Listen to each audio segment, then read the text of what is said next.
Welcome to What a Creep, the show with Margot Donahue and Sonia Mansfield talking about creeps from the past to the present. This is your quick guide to the biggest creeps, jerks, assholes, and losers, the best of the worst. From two nice ladies who want the world to be a little less creepy.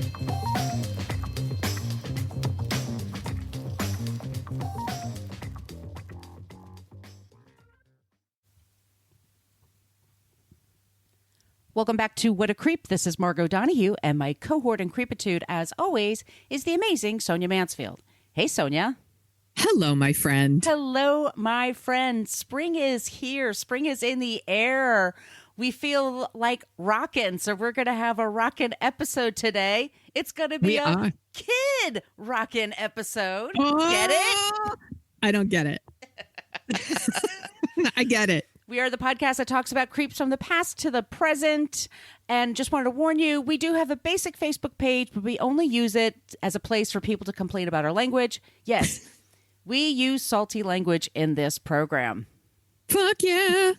If you want to join our private Facebook group, you have to answer some questions and not to act like a total fucking asshole. You go to... Honestly, it's stupid that we have to say that. Yes. But please, don't act like a dick. and you could stay in the group. It's awesome. So you just type What a Creep podcast group in Facebook and ask to join. Like I said, there's 3 little questions. Come on in. Actually, it's a fantastic group of people. That's where we mainly hang out. But you can also find us on Twitter at CreepPod. It's at CreepPod because somebody had What a Creep on Twitter for 12 years and never used it. Creep. We're on Instagram at What a Creep Podcast, and we also have an old-timey email, whatacreeppodcast@gmail.com. If you would like some stickers, we are happy to send them to you in the mail, wherever you are on the planet of Earth. We will get them to you. If you are not on the planet Earth, sorry. If you're a cosmonaut out there... in Space Force someplace. Look, I think Richard Branson and Elon Musk are working on it, but in the meantime, we can't deliver stickers to space. How do you feel about Elon Musk being a major stockholder in Twitter now? It fucking bums me out. I know, same. He sucks. Anyway, we've talked about him. He's in one of our past episodes. Sonia, do you want to talk about our website really quick? Yeah, you can go there and find links to almost all of our past episodes, except for seasons 1 through 4. 4? Are behind our Patreon page. More about that in a minute. But it's everything you ever wanted to know about our show, but we're afraid to ask. There's a link to our merch shop where you can get tote bags, journals, T-shirts. I have a mug. I'm drinking out of it right now. I'm showing it to Margot. It says, "Damn it, Max." Oh, I love it. Which some other people have shared in our creep group. They have also been buying the "Damn it, Max" mugs, and thank you for that. And if you want to go to our Patreon page, we have very affordable options. And you could get bonus episodes, and we get a newsletter that I send out in time most of the time. And you can get links to those first 4 seasons if you want as well. Yes, so go to Patreon, Patreon, look up What a Creep Podcast, and thank you to Nora, Jem, and Ava, or Eva, either one, for signing up for Patreon. We really appreciate it. And just quickly, I want to thank a few people who left us 5-star reviews. MMS42, who wants to know when we're covering Jordan. I was like, Jordan who? Crossing Jordan? And then like, oh, right, Jordan Peterson. Yes. On the list, trust me. Yes. On the list. Sweet Lorraine. Aw. Way to go, girls. And Jay Rowan, thank you all very much. We really appreciate that. If you do like the show, even if you just hit 5 stars, you don't have to go through all the process of writing a review. It helps us with our standing there. But fuck it. Do what you're going to do. Wherever you listen to our podcast, if you like what you hear, please leave us a note if you can. Or on Spotify, I think you can leave 5 stars. So yes. Just tell a friend about the show. Or that helps too. That totally helps. Or once again, just ask for some stickers. Slap it on your laptop. Go out to the coffee shops where I guess everything's open already and again. And show your love for the show. Please. Please and thank you. Now, Sonia. Yes. Are you ready to rock? I'm ready to rock. Are you ready to kid rock? I'm never ready to Kid Rock. Let me pull up my script here. Okay. So we know this. Kid Rock sucks. And we're not just talking about his new music. When he's not dropping homophobic slurs at his concerts or slut-shaming famous women, he's kissing disgraced former President Trump's ass and singing praises of the Confederate flag. What a creep. Sources for this episode include Biography, Billboard, Complex, Consequence, The Guardian, People. I love me some People. Rolling Stone, USA Today, Vulture, and our good friends at Wikipedia. Trigger warnings, homophobia, misogyny, and shitty music. So you don't have any of his music on your playlist? I should rephrase shitty new music, let me say, because I used to like Kid Rock's music back in. Yeah. I like that one song that's like the combination of Werewolves of London and Sweet Home Alabama. Do you know that one? He combines the two of them. One. I used to play it on some of my summer playlists. And it's cheesy, but it's fun. Yeah. And that's what a lot of his early stuff. Well, and it was pretty dirty. More on that in a minute. Okay. So let's start at the beginning. His name is Kid. Just kidding. It's Robert James Ritchie, and he was born January 17th, 1971 in Romeo, Michigan. Romeo. His parents were William and Susan Ritchie. His father owned multiple car dealerships. And I know that Kid Rock loves to sing about how he's, quote, straight out the trailer. But the truth is he lived on a 5,600 square foot house in a 6-acre estate where he was always picking apples with his family and taking care of their horses. That's what I imagined. Not quite the image he sells. Not exactly inner Detroit. No, not at all. Like a lot of people, Kid Rock became very interested in hip hop in the 80s, and he joined a breakdance crew, and he was teaching himself how to rap and DJ. And from there, he began performing at local parties as part of a rap group called the Beast Crew. And he met someone named D-Nice. D-Nice is a member of KRS-One's Boogie Down Productions. I remember. Yes. And this led to an opening slot at a Boogie Down Productions concert. And D-Nice, who was signed to Jive Records, helped Kid Rock land a deal with that same label. That was very nice of D-Nice. Yeah, very nice of D-Nice. Hence the name. Right. I assume the D stands for damn, like damn nice. Damn nice of you, D-Nice. I always think Dick, but maybe that's just me. It probably is. I'm Dick Nice. Not Dick Scary. The opposite of Louis C.K. Dick Monster. That's right.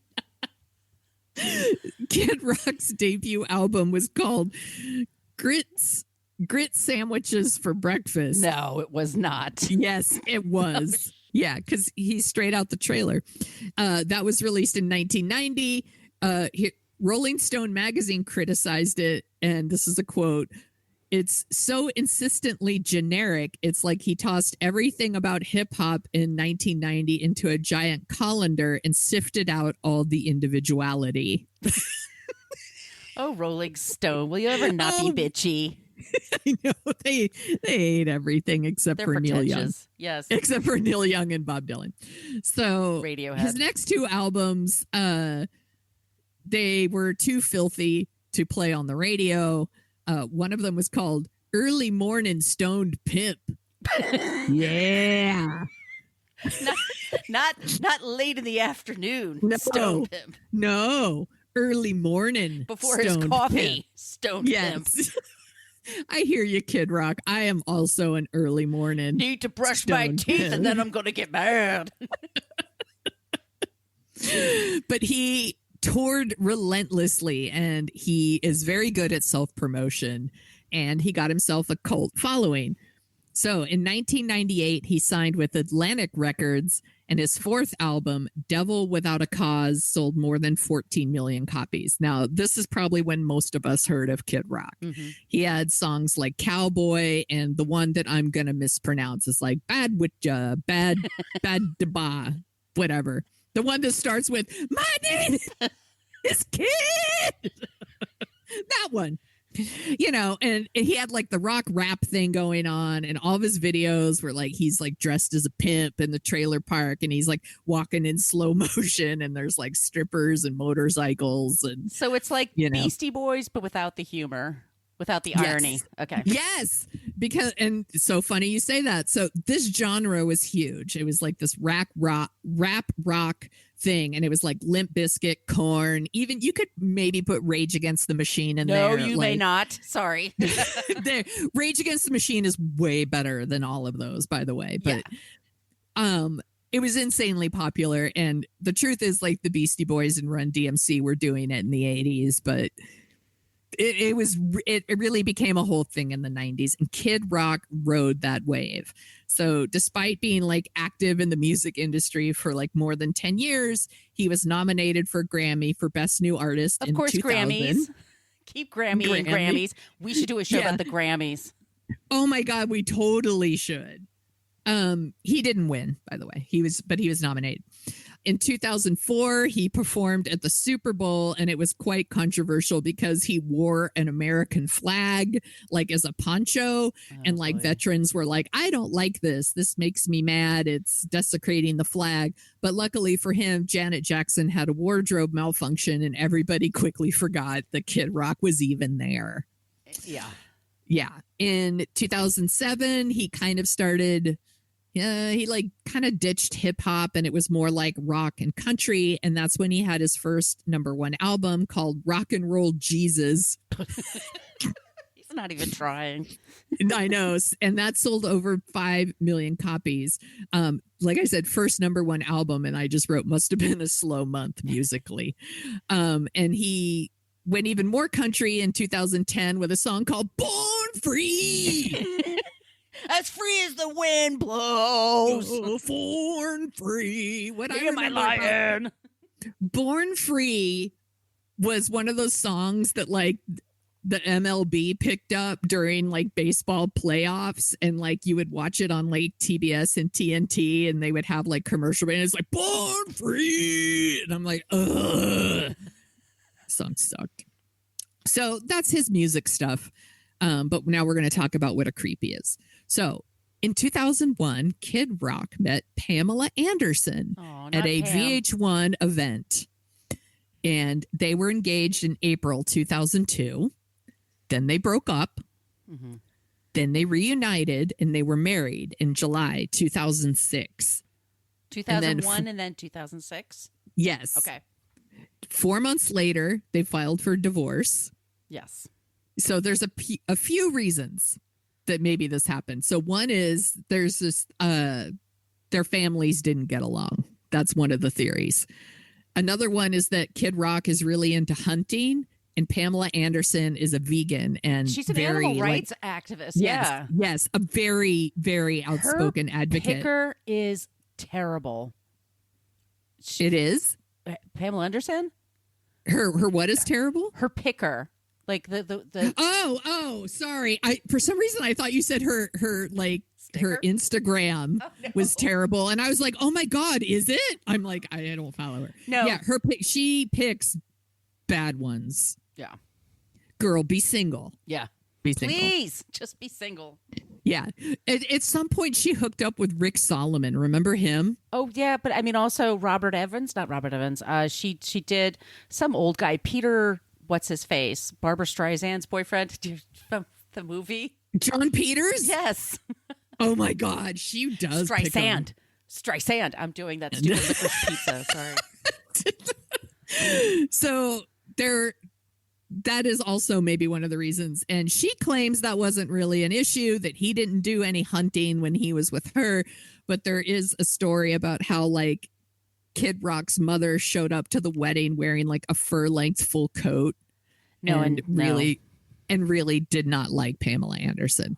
But the deal breaker was apparently he really didn't like it when she was in the movie Borat. And why? They did. She's hilarious. So they went to a premiere or whatever, and that he flipped out in the theater when the movie was over, and he called her a slut. Oh no. And he said that she